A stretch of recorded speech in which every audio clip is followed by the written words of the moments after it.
Bonjour Cécile. Bonjour Lisa. Alors, j'avais une petite question concernant, alors c'est vrai que c'est une question que pas mal de personnes se posent à propos du yin, à savoir est-ce qu'il n'y aurait pas un danger à trop étirer nos ligaments, un danger ensuite peut-être pour les articulations qui seraient moins bien tenues, est-ce qu'on risque pas de distendre ces ligaments un petit peu comme des élastiques un peu usés. Donc voilà, je voulais un petit peu que tu nous rétablisses un petit peu la vérité là-dedans et enlever un petit peu les préjugés que l'on peut avoir sur les lignes.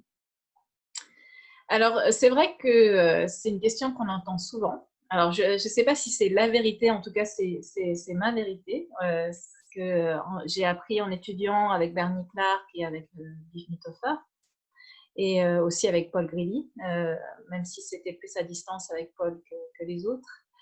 Euh, En fait, notre pensée, elle est souvent binaire. On pense toujours en bien et en mal. Et dans le taoïsme, il y a vraiment cette idée de, en fait, tout dépend du contexte.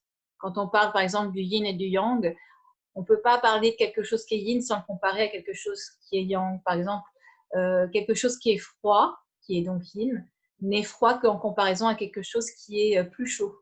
Et tout est relatif et dépend du contexte.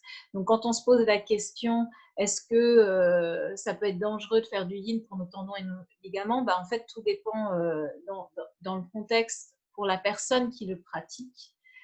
C'est vrai que dans le yin, l'intention, c'est d'aller solliciter ces tissus pour les renforcer. Et il n'y a aucune autre pratique qui permet de faire cela, parce que c'est la seule pratique qui nous permet d'être en relâchement musculaire. Mais par contre, parce qu'on le fait en respectant les étapes, en n'allant pas au maximum, on va vraiment être à l'écoute de sa sensation. C'est trouver le point juste de travail. Donc, je dirais que pour une grande majorité de personnes, euh, le yin va plutôt renforcer qu'endommager. Et il y a eu des études qui ont été faites, notamment des études dont parle Bernie Clark dans son livre, qui parle justement euh, à partir de combien de temps rester dans une Mhm. posture comme cela est dommageable pour le corps. Le tissu conjonctif, en fait, il agit mal au bout de 20 minutes, d'après ces études scientifiques. Donc, nous, en yin, on reste 3 à 5 minutes. Donc, on ne va pas arriver à ce point de danger.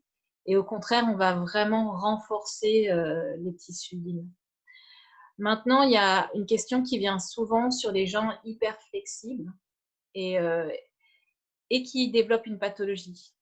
Donc, qui ont des problèmes, par exemple des articulations qui ne tiennent pas, et il y a vraiment une pathologie chez ces personnes-là.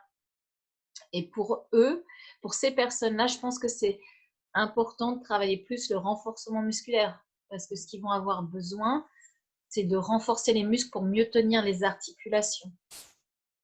Et Oui. donc, peut-être que pour ces personnes-là, du yin en excès, je dis bien en excès, en allant trop loin, en allant trop dans leur flexibilité qui est déjà trop importante parce que pathologique, pour eux, effectivement, ça pourrait être, entre guillemets, dangereux. Donc, dangereux dans le sens où ils ne prennent pas soin de ce qu'il faudrait rééquilibrer. Donc, dans ce cas-là, je recommanderais plutôt aux personnes de faire des pratiques dynamiques de renforcement musculaire. Et si elles pratiquent le yin pour tous les bienfaits mentaux qu'on connaît du yin, de se poser, de ralentir, de prendre soin à utiliser beaucoup de supports pour ne pas aller trop loin dans leur tissu. Mhm. Mais elles pourront tout à fait bénéficier en fait de l'aspect vraiment émotionnel et psychologique du lâcher prise du yin. Mhm. Et sinon, pour les personnes qui n'ont pas spécialement de problème, la bonne fréquence, ce serait quoi? Une heure par À semaine? nouveau, tout dépend du contexte et de la personne en fait. Euh, et puis aussi de la période de vie de la personne, parce qu'on est déjà, on est tous uniques, donc quelque chose qui va marcher pour une personne ne marchera pas pour une autre. Et ensuite, il y a dans notre vie des cycles et des périodes où peut-être on a plus besoin de yin qu'à un autre moment.